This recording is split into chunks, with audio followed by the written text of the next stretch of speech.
Добрый день! Ведаеце, хто я? Давайте знаёміцца. Я насенне чырвонага бурачка. Маё падарожжа ў Беларусь арганізавала японская фірма «Саката».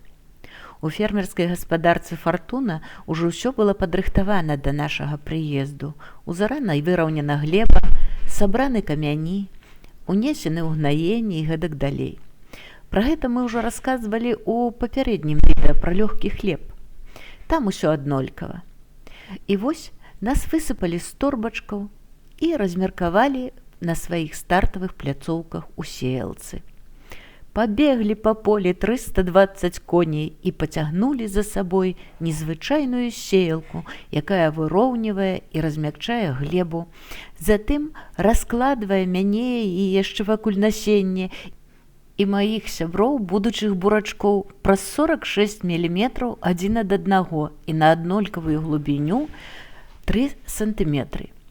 Гэта вельмі адказная і ювелірная работа. Спецыялісты строга сочаць за гэтым. Пры дастатковай колькасці вільгаці і цяпла мы з сябрамі дружна выкінулі свае першыя лісточкі на паверхню да святла. Але і пустазелля, нашы канкурэнты за святло і пажыўныя рэчы таксама прачнуліся і разлапушылі сваё лісце. Барацьба з імі пачыналася нежартоўная. Але прыехала нейкая машына з вялікімі крыламі. З іх лілася дажджом нейкая вадкасць. Гэта было незвычайна, мы спужаліся, нават перасталі расці. Але хутка заўважылі, што праз некаторы час нашы канкурэнты спачатку апусцілі головы, а потым зніклі зусім. Тады мы з новымі сіламі сталі расці і сваімі лісточкамі лавіць кожны сонечны праменьчык. На працягу лета нам на дапамогу яшчэ некалькі разоў прыязджала крылатая машына. Людзі называлі яе апрысквач. Ён нам дапамагаў і тады, калі мы хварэлі, калі нам не хапала пажыўных рэчываў. Мы зразумелі, што гэта наш сябар. Так мы раслі і набіралі моцы пад сонейкам аж 110 дзён. Радаваліся рэдкім дожджыкам, лавілі кожны праменьчык сонца і адрошчвалі свае чырвоныя бачкі. А неўзабаве да нас прыехалі зусім незнаёмыя машыны, вялізныя і страшныя.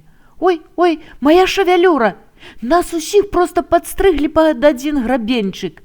Вялікі дзядзька, якога называлі аграном, зрабіў агляд нашых лысых галоў і сказаў: «Цудоўна, шкурка не пашкоджана». І супакоіў: без лісця яно нават і лепш адпраўляцца ў вялікае падарожжа, поўнае розных нязведаных прыгод. Са звыклых і наседжаных месцаў нас з сябрамі і зямлёй пацянула кудысьці ўверх, затым у бок, але ўжо без зямлі, затым яшчэ раз у бок і ўжо без самых маленькіх нашых таварышаў. Тут мы ўбачылі чалавека, які старанна нас разглядваў, адкідваў камяні. Затым мы аказаліся ў вялікім бункерам. Не ўспелі супакоіцца ад новых прыгод, як убачылі яшчэ большую машыну, у якой было ўжо шмат такіх, як мы. Нас беражліва перагрузілі ў гэту машыну. Падарожжа ў машыне заняло не больш 20 хвілін, і зноўку выгружаемся. Кожны раз машыны другія, колькі іх яшчэ будзе. Гэта машына забрала ад нас смецце, самых вялікіх з нас, якія параслі як чалавечыя головы. Далей бясконцыя транспарцёры і людзі, якія ўсё назіраюць за намі, выхопліваюць пашкоджаныя бурачкі, смецце, каменьчыкі. Здаецца, гэтаму не будзе канца і краю. Але вось мы пападаем у драўляны кантэйнер. Можа, гэта канец? Не, яго ў момант падхапіў пагрузчык і кудысьці паімчаў. Некаторыя кантэйнеры трапілі адразу на склад на зімовае захаванне, а я з сябрамі паехаў у памяшканне, дзе нас зноўку высыпалі на лінію нейкіх машын. Тут нас з сябрамі падзялілі па памерах. Памерам ад 4 до 6 сантыметраў асобна, ад 6 до 9 асобна, ад 9 до 12 асобна. Я трапіў у стандартны памер 6 до 9 сантыметраў. І нас адразу павезлі на другое прадпрыемства, якое знаходзіцца побач і завецца Галка. Тут ужо другая атмасфера. Хоць уже каторы раз зноўку высыпаюць з драўлянага кантэйнера, Транспарцёры пацягнулі нас кудысьці ўгару, адтуль у ваду, дзе з нас змылі астаткі глебы. Затым наступная машына зняла з нас верхнюю вопратку і адразу зноўку водныя працэдуры. Затым незвычайны транспарцёр, якога мы раней не бачылі, пацягнуў мяне з сябрамі на інспекцыйны стол. Там клапатлівыя жаночыя рукі дачысцілі некаторых з нас, хто дрэнна вымыўся, і забралі некаторых з нашай каманды, хто меў хоць якія-небудзь пашкоджанні. Далей знаёмы ўжо транспарцёр, бункер, але ўжо толькі для самых лепшых і прыгожых, якія прайшлі ўсе выпрабаванні. Зноўку угору да наступнай машыны, якая падзеліць нас на групоўкі па 5-6 штук вагой да паўкілаграма. Наступная машына падрыхтавала для кожнай групоўкі асобнае памяшканне, якое герметычна запакавалі, папярэдне выдаліўшы паветра з упакоўкі.